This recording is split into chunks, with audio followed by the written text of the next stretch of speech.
Namibia is full of amazing people, whether local or visiting. Join us for the conversation, where we discuss these incredible projects, interesting topics, and what makes Namibia so special. A very wise woman recently said to me, Gys, if your dreams doesn't intimidate you, they're not big enough. So today, I am so humbled, and we as Gondwana are simply over the moon. Namibia, this is a pinch me moment, because that wise woman has graciously given us her time. Welcome to the conversation, Monica Geingos.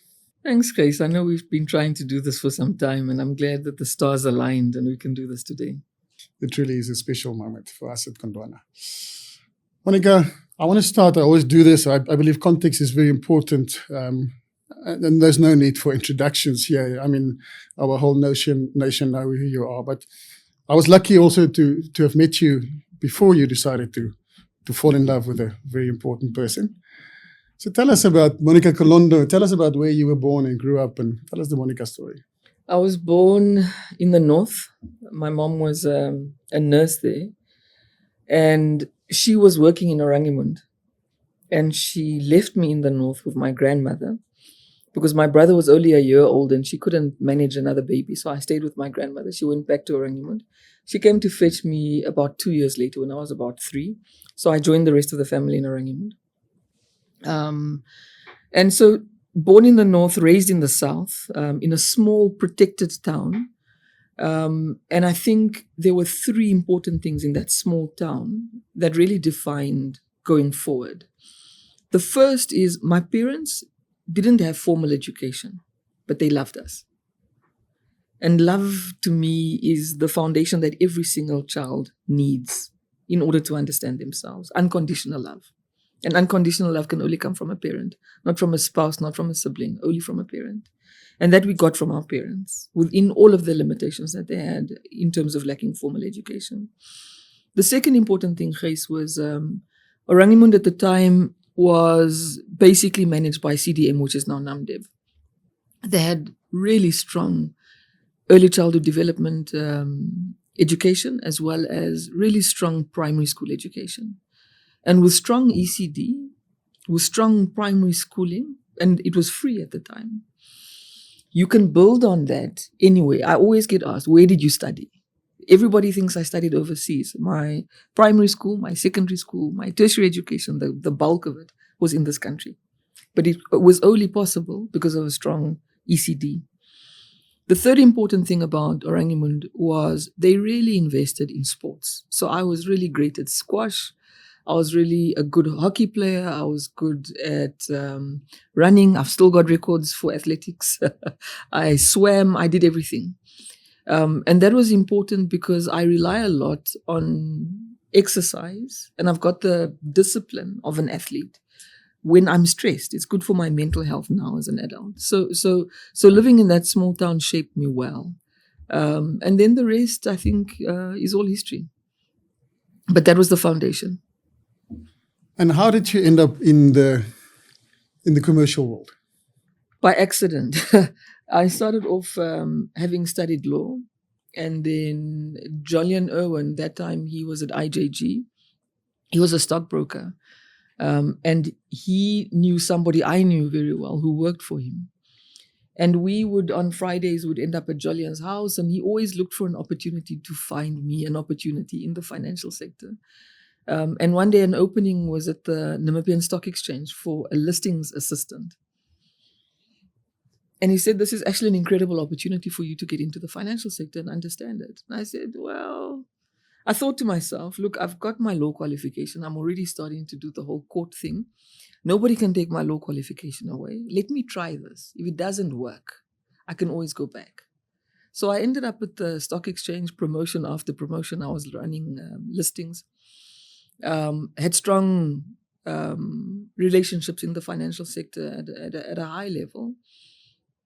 From the stock exchange, I headed up the corporate finance division of Net Capital. And from there started Stimulus. And that's really what happened. But each time it was really doing something bigger than what I thought I could do But once I got in there, really making sure I could do it. So it's kind of shoot first, aim later philosophy that I have towards life. And I think, maybe some of the Namibian public out there wouldn't know that, but that made you successful in your own right, before you became the public figure that you are today. Yeah. I think they know it, but people have short memories and they forget. But I know where you're going. You're going to the transition from being somebody who's probably financially and professionally independent of somebody, and then marrying a big personality who's also a politician, and changing course, basically.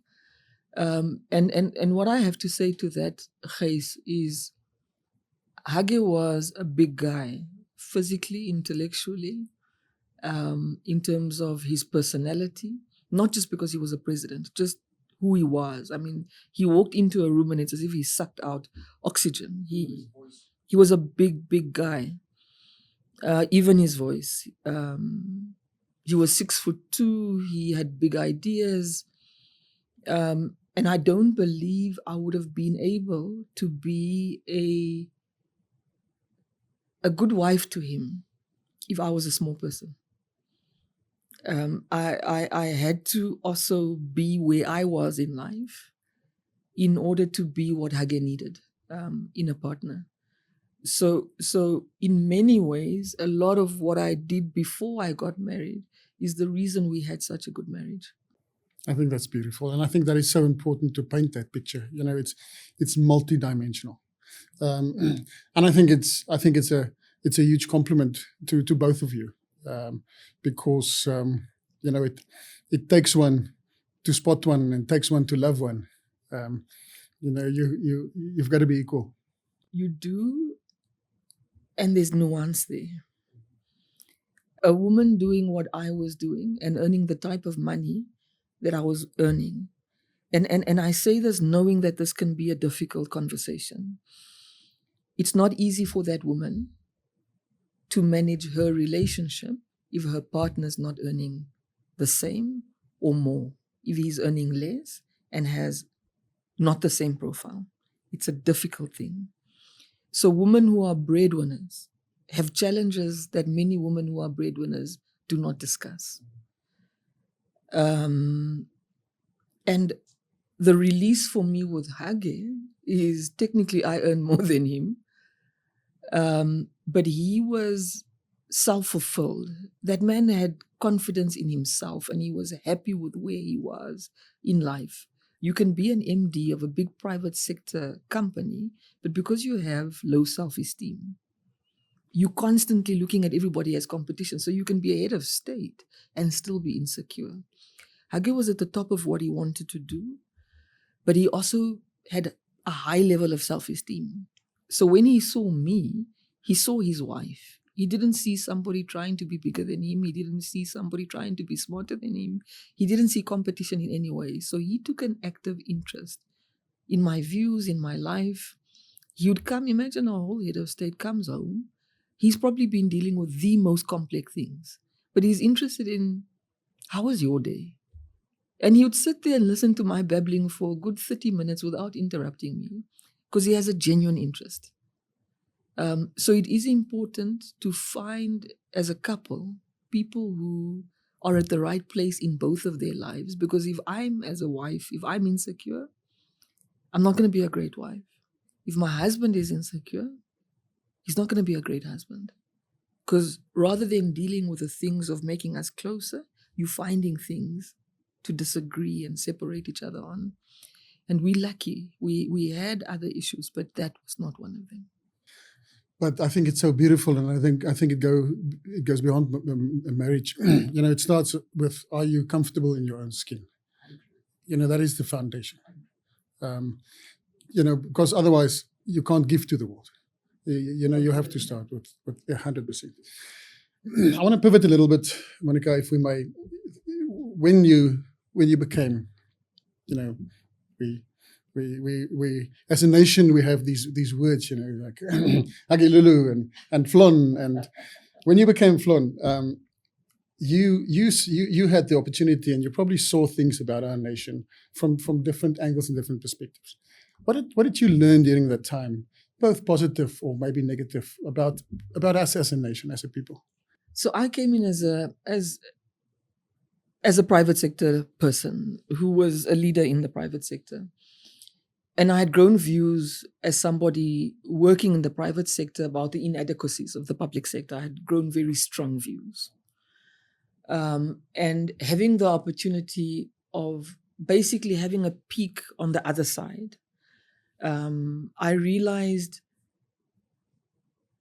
the public sector, Gys, is the place where our most complex problems as a society are solved. But our best brains want to only go to the private sector. Now, and the private sector does solve complex problems, but the public sector solves real problems that affect us as a nation. So we might have a mismatch between our ability to match our best brains with our most complex problems. Does that make sense? 100%. And I realized the assumption that many of us have in the private sector, that everybody in the public sector is an idiot, is a wrong assumption. There are incredible people in the public sector who work incredibly hard for very little remuneration because they understand that the essence of a nation's ability to prosper resides in that public sector. So that was my first observation, that there are a lot more capacitated people in the public sector than what we realize. We just don't know they're there. The second thing I realized, we need more of them. They're not enough. They're there, but we need more. Because this country does have complex structural problems. Because that's the next thing that hit me quite hard. The scale of the problem relative to the solutions that we provide. The solutions are there. And government is doing a great job with many solutions on different things, but they need to be scaled up in a big way. So the scale of the problem surprised me, and how structural and entrenched it is. So there is a need for new capital and new ideas and new ways of resolving that at scale. The third thing I realized is how people in the public sector, whether it's an executive director, whether it's a director, whether it's a president, if I look at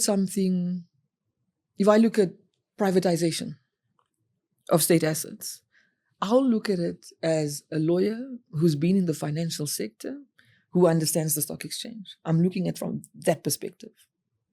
And the people I'm speaking to are stockbrokers, it's asset managers, it's executives in banks, insurance companies. Those are the people I'm speaking to. A minister, an executive director, a president, when they look at an issue, they're not just looking at it from that perspective. They've got 9, 10 other perspectives that they have to evaluate as well, that I don't have to evaluate. So to me, what looks like such a simple decision, like how idiotic can you be not to see what the answer is, I don't realize how complex this decision actually is, because there's so many other factors the president or a minister or an executive director has to take into consideration. So I think sometimes we should probably do a better job as a nation of explaining to each other the complexity of an issue. And I don't want to interrupt myself, but I'm remembering so vividly now when I was on the President's Economic Advisory Council of President Pohamba, and I had to do a presentation on privatization to cabinet. And Hage was sitting there. He was Minister of Trade. And he had these long legs. So he was sitting there stretched out with these long legs. And he was looking at me. But he looked puzzled. And I was speaking. I had started my presentation. And then he wrote a note to me. And then he turned it around. and he showed me, but so only I could see. And on that note, he had written, simplify. So immediately, I started to simplify the concepts and speak better. When I finished my presentation, President Pohamba said to me, thank you so much for making sure all of us are on the same page about what the issues, what the advantages and the disadvantages are. Had Hage not written me that note, simplify, that presentation wasn't going to be well received. And I think we all have an obligation as private sector, as government, to explain to each other in a way that the other party understands what the real issues are.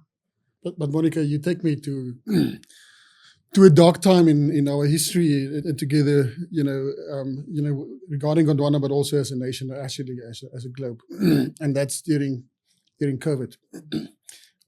I couldn't agree with you more.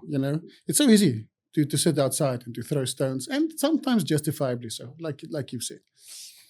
And then COVID hit, and everything that keeps us separate, keeps us, where we don't understand each other. Have we learned nothing from the past, in terms of separateness? But COVID forced us into one small room.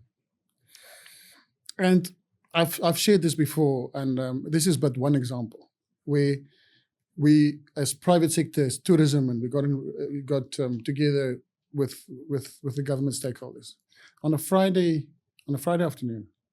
That meeting ended after 9 at night.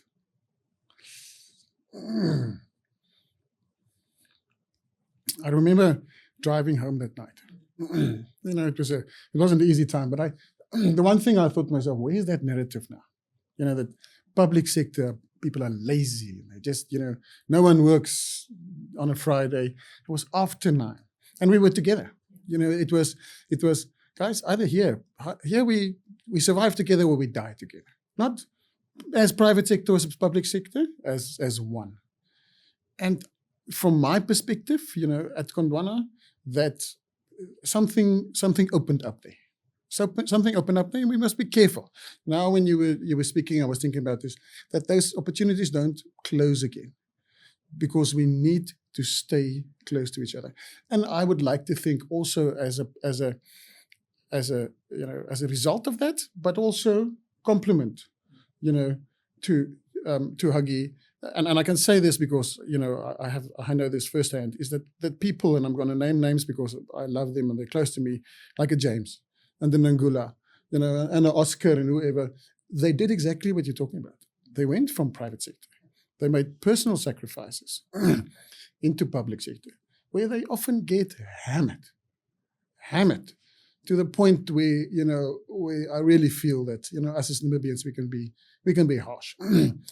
But something has changed. And that's it's not a financial angle. There's a purpose behind that. There's a nationhood behind that. And we can, and we are equally guilty, whether you're private sector or public sector. But we need to stay close to each other, and we need to facilitate that closeness. I fully agree.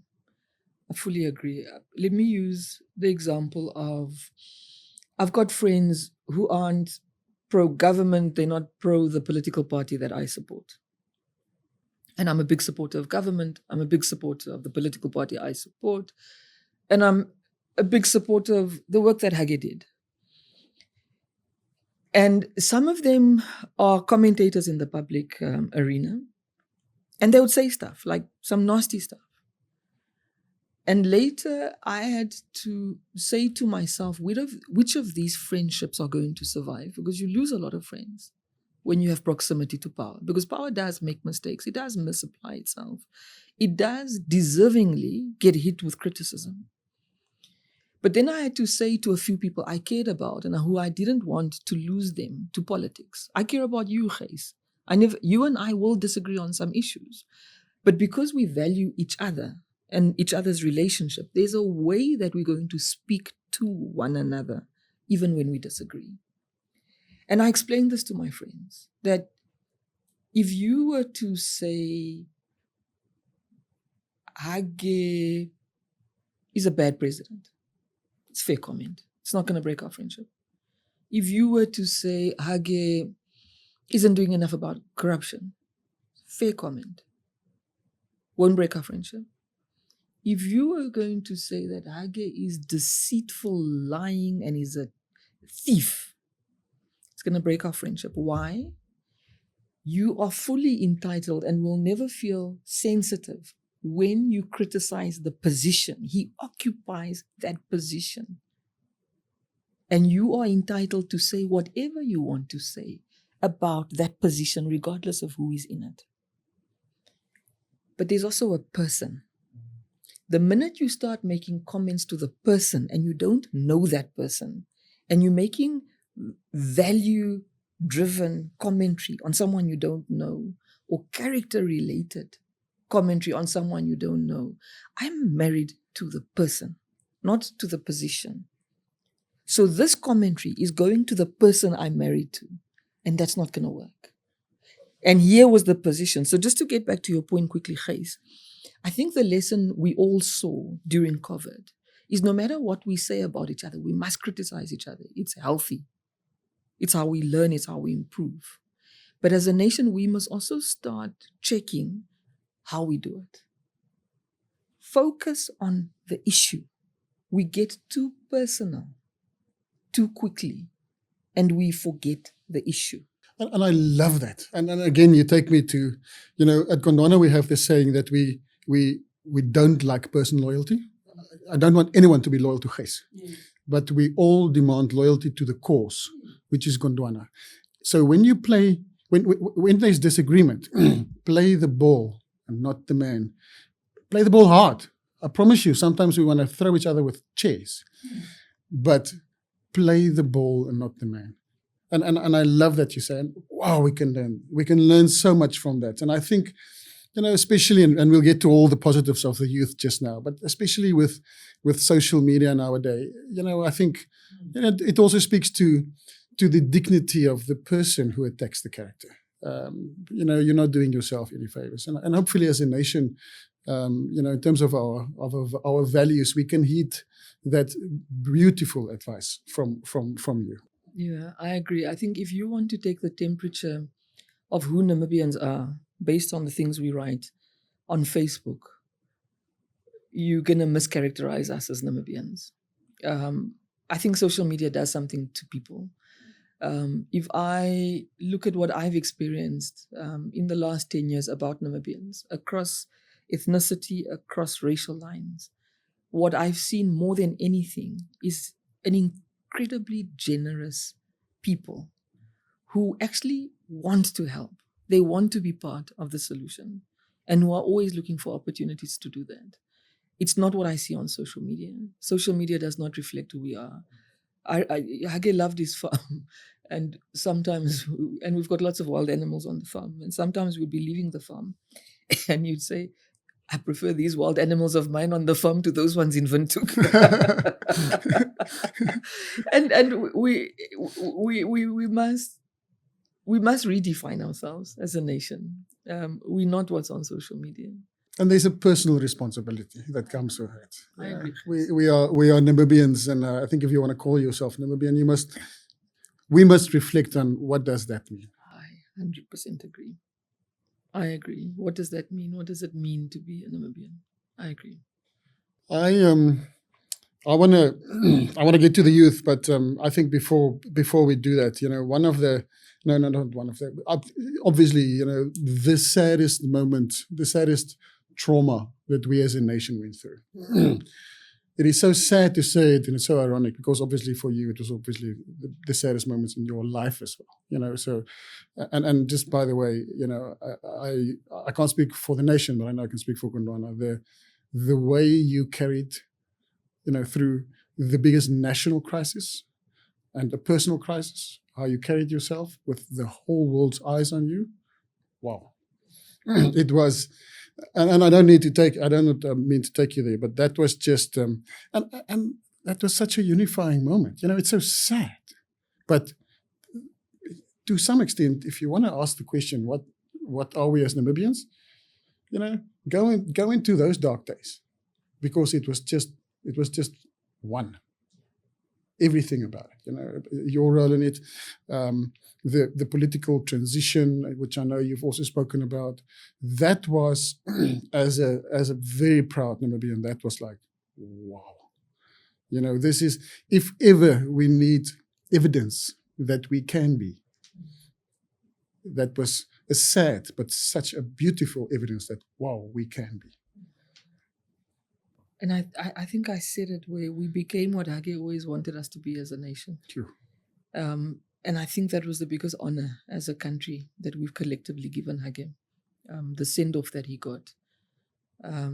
He would have loved it. He would have loved it. But it doesn't matter what he would have loved, because he's not with us anymore, and we continue to be here. And we almost have an obligation to reflect on that moment and that feeling and ask ourselves, what do we need to do to build it? So that becomes the norm and not the exception. I think that's the challenge of that moment. But just to go back there, there's a psychologist who's told me that my bad memory, especially towards that period, is trauma related, and I agree. So there's details I don't remember anymore. But there's one thing I'll never forget about that whole period, was what you were describing. Just this unbelievable support, Gys, from everybody. You could sense it, you could see it, you could hear it. Until now, I'll go into the shops to go buy groceries, or I'll go sit with my daughter at a restaurant, and somebody will just come and say, "Kan ek vir jou 'n drukkie gee?" Just love. And if I can, it's changed my mourning culture for people around me who've lost a loved one. It's changed how I support, just because of the incredible support I got from loved ones and from strangers from this entire country. That was a special moment, and I think it was the biggest honor ever given to Hage. And how the transition happened, it's exactly what he would have wanted. I think President Bumba is incredible. And I'm not saying this to be nice. He's just a decent human being. And he came in at exactly the right moment, with exactly the right temperature. We're blessed as a nation, Gys. We are. Yeah. We are so blessed. And I think, there were a lot of, and let me speak for myself, there were a lot of uncertainty on that Sunday. And that Sunday evening when I went to bed, that uncertainty almost turned into admiration, within that short period of time. And that was like, wow. And I think let's give credit, where it's due, exactly like you say. I think how that transition was done allowed us to start the mourning process. Can I take you back to 2014, when Hage was Prime Minister, and he had specifically requested for amendments to the Constitution. And there were many, many amendments done to the Constitution, and it was very unpopular. And one of the most unpopular amendments, and he personally did town hall meetings about this issue. One of the amendments was to bring in a vice president. Previously,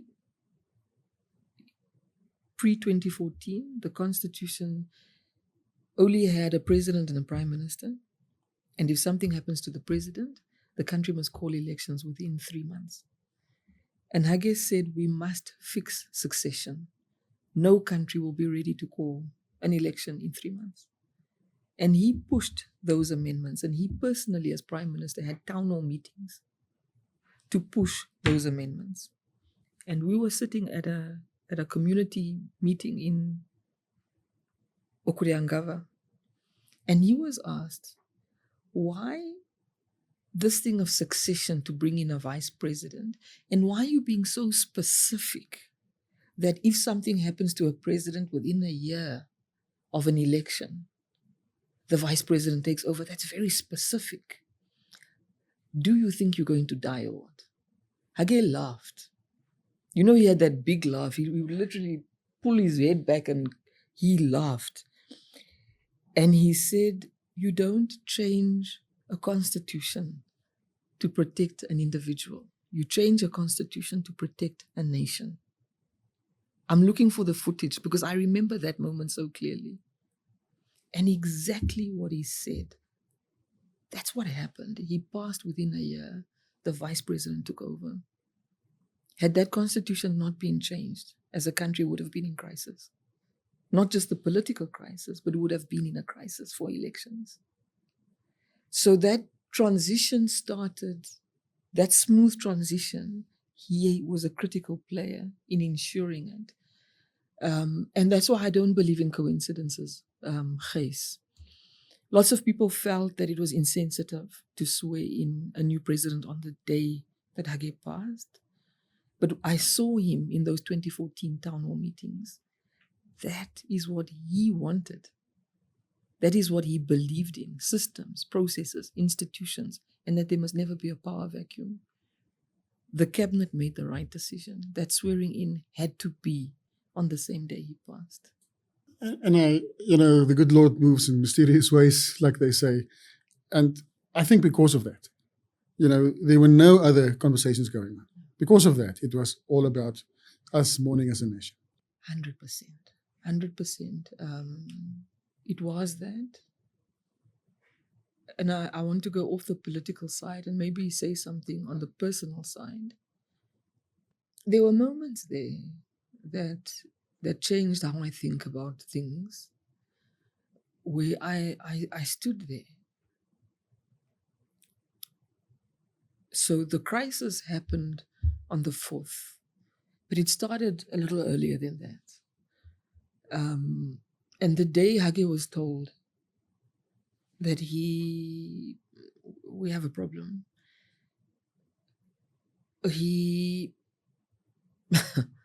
I've never seen something like that. He asked only one question: is it terminal? The answer was yes. The second question was, will I be able to finish my term? And the answer is a story of another day. And he didn't react. And we got in the car, we drove around Windhoek, we got back home. We were talking about Liverpool and soccer. And eventually he says to me, what more can I ask for? I've done everything I had to do. He had such serenity from that moment right up until everything that happened. He had such calm, he had such peace. And he passed with such dignity. Because we don't control how we go, but we can control how we live. And if any of us had a choice, we'd go the way Hage went, with inner peace, no unfinished business, and dignity. And I think his dignified and peaceful transition had a lot to do with how he lived.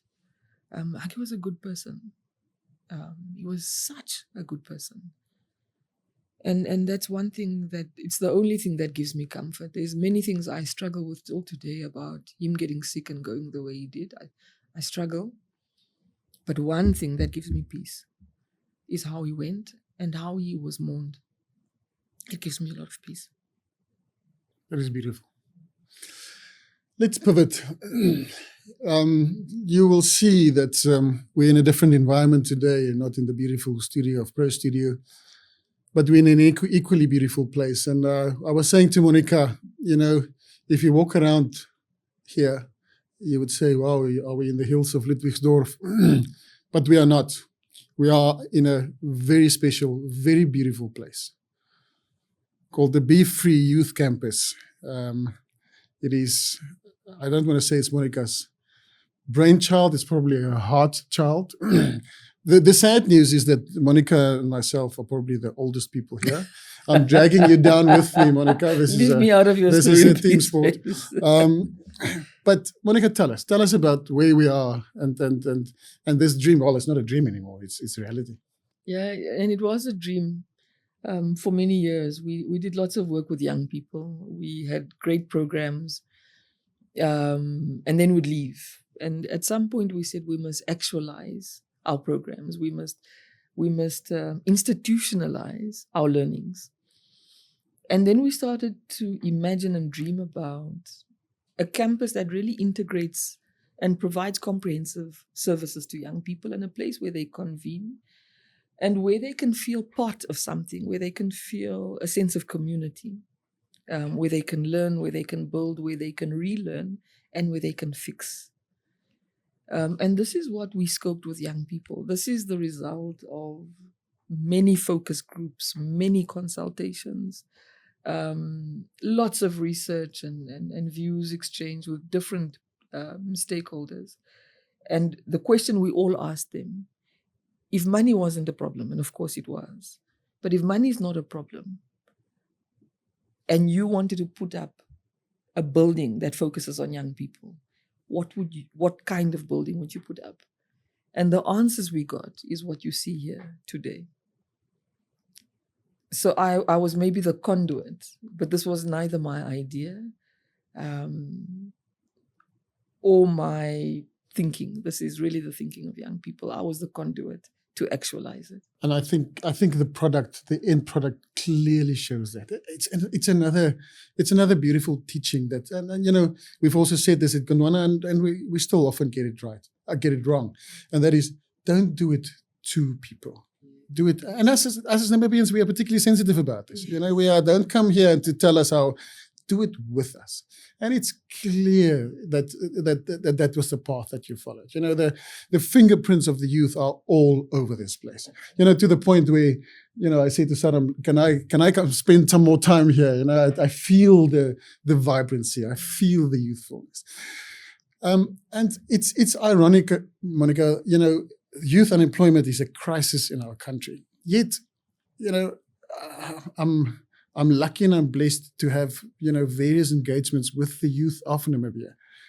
It's ironic that the inspiration is exactly in that age group. The new thinking, the no baggage, the even confidence.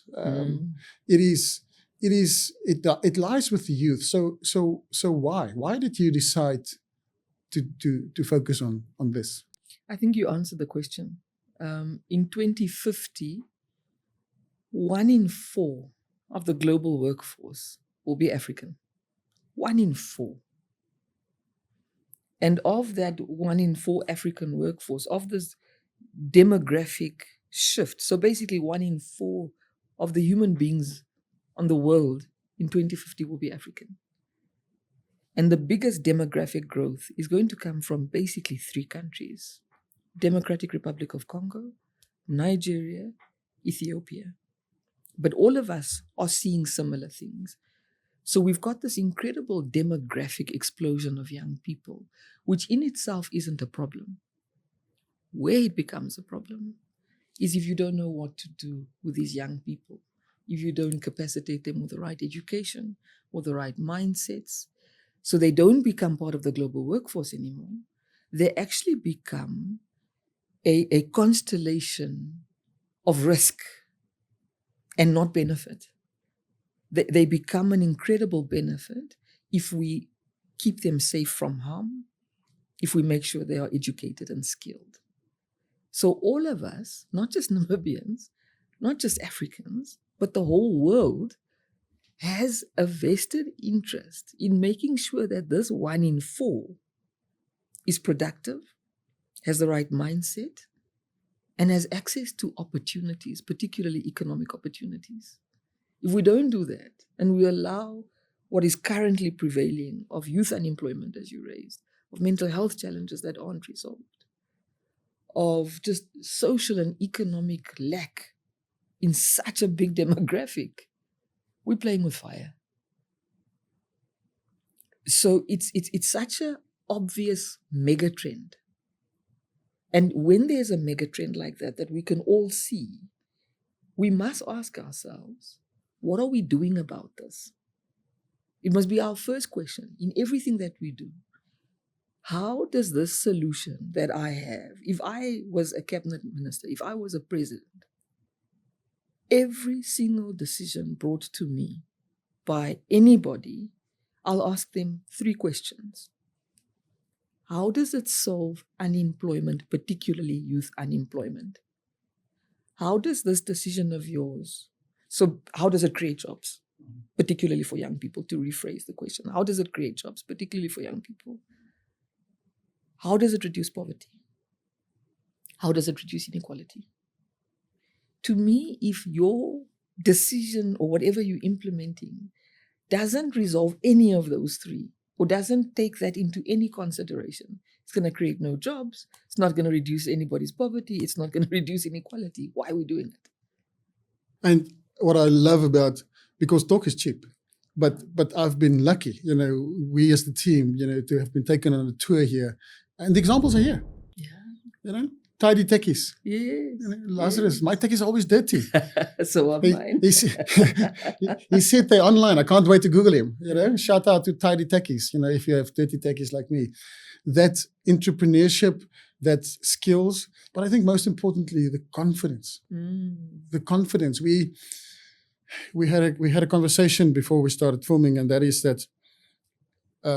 Us as Namibians, it's clear as daylight, objectively. Okay, I'm not objective, but we punch above our weight. Oh yes, land of the brave. 100%. And Monica, you are one of those. But still, often we are our own worst enemies. Still, we don't believe, despite the tangible evidence around us. Do we need a kick in the ass? Do we need the inspiration? Do we need the hand up? Probably all of the above. Because we absolutely can. And again, I think the youth is in an ironic way, they're showing us the way. I agree. And you touched on something important there. So everything we do here,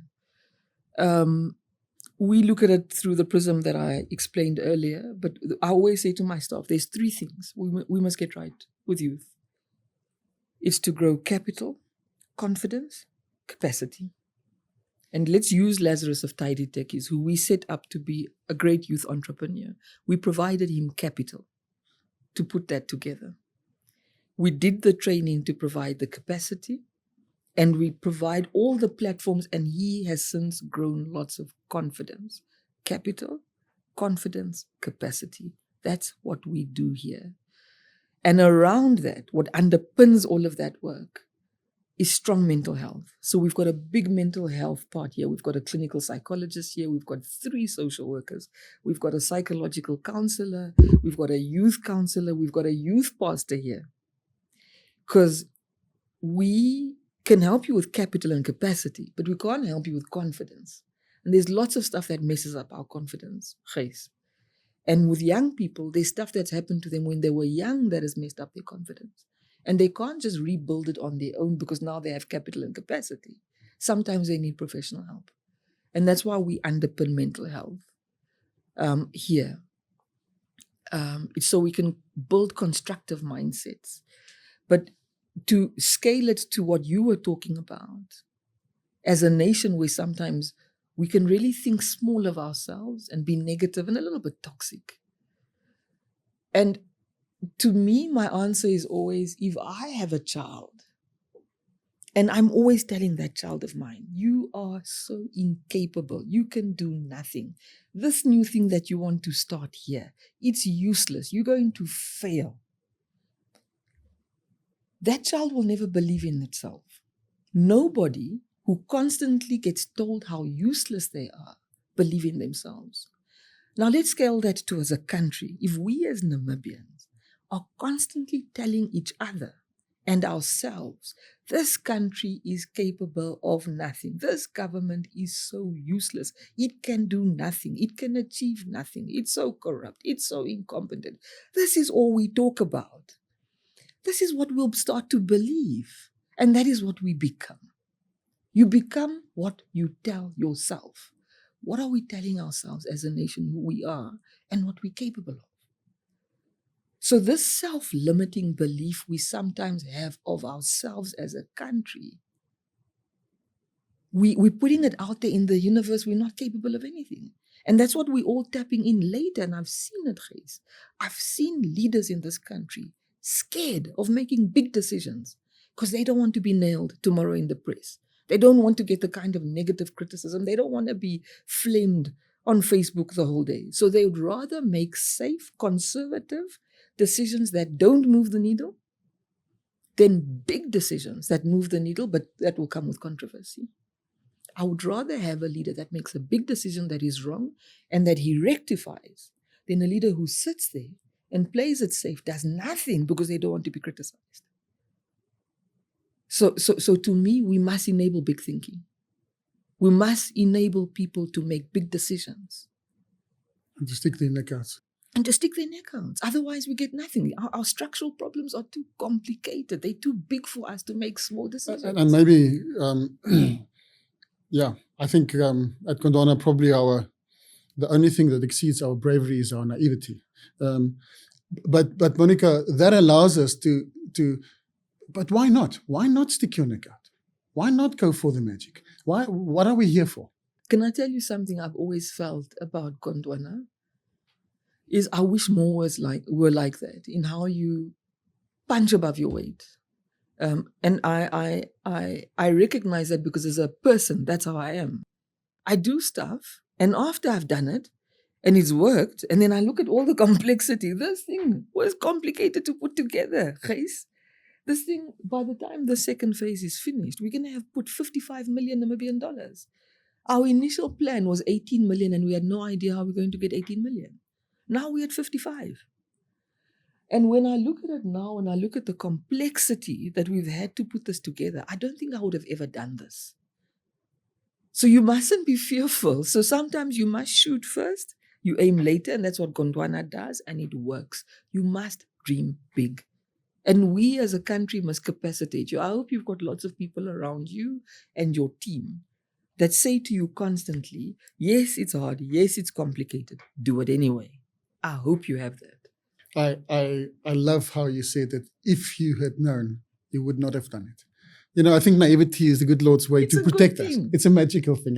And we have to believe in the impossible. Monica, where we're sitting here today is impossible. Yeah. And yes, it's done. It's done. That's what Madiba told us, or taught us. You've been very gracious with your time, and I want to end off with with a question again. You know, that we discussed before we started. Through your network and just through who you are, you can be anywhere in the world. You can do anywhere in the world. You have access to resources and all those things, and that makes you a better person than me. You know, I smell the gin and tonic in Santorini or something. Why? Why do you do this? So I recognize, I'm not saying this with any arrogance. Once you marry a head of state, you're a first lady. The first thing I recognized is that I've got social capital that I haven't earned. And I've got choices to make here. People come and offer you all kinds of things. They want to know if you want to be a shareholder. They want to know if they can give you money. They want to give you presents. They want to do whatever you want them to do. And I had a choice. Do I take the social capital and convert it into economic opportunity for myself and my family members? And that to me is such a lazy utilization of a position. And I made a decision, Gys. I've got the social capital. I must spend it. And I may not spend it for myself. I must spend it on doing something that nobody else in this country can do. Nobody else was going to be able to raise 55 million Namibian dollars and put it into the heart of Katutura for young people from low-income areas. Nobody else was going to be able to do this. That became my responsibility. So at least I know in the last decade of my life, even though from a professional perspective, I probably stagnated. But from a social capital perspective, in terms of the social returns, I've shot the lights out and I sleep well at night. So the reason I don't care about drinking a gin and tonic at Santorini, probably red wine, if we must be specific, I can do both. Don't think for a second I'm denied the opportunity to go lie on a lovely beach somewhere on the Maldives and have a lovely glass of wine. And also do this. You can do both. And just to finish off this, Gys, I watched this country's most powerful person for 2 weeks contemplate their life and not have any power to change where things were going. And it's the most powerless, helpless feeling to love someone who's facing a terminal illness. And it makes you think of your own life, that if this was me, would I be this serene? And the answer is you will not be serene when you're facing your end of life. You're not going to care about a beach on Santorini. You're going to care about what have I done? And to me, that's the question I'm answering for myself. Am I doing enough to solve issues in this country? And I think for now, my answer to myself is no, I'm not doing enough. And I think all of us as Namibians have to ask ourselves, Grace, you must ask yourself, am I doing enough? You are on the right track if your answer to yourself is no. Because then it means you understand the scale of the problem and the extent of the solution that you present. So my answer to myself continues to be no. I feel guilty. I feel I'm privileged and I haven't done enough. I'm not doing enough. So you must tell me where I can do more and I'll be there. And I want you to continue doing as much as you continue to do. And you must tell us at Gondwana where we can do more, because there's always more to be done, and we are so aligned. So Namibia, if ever you wondered if we can, yes, here's the evidence. We, it's so beautiful, Monica, and I want to end off with that. And I don't know if you realize that when you told me about your youth and your young years in Oraniemund, there's an element of mind, body, and soul. And it's reflected here in this campus, mind, body, and soul, with the gym, with everything you do for mental health. So this is for the youth. It is for free. It is in Katutura. It's a real gift to the community, but it's undeniable, the legacy of Monica Geingos. Thanks. That's really generous of you. Thank you, Monica. Thanks, Chris.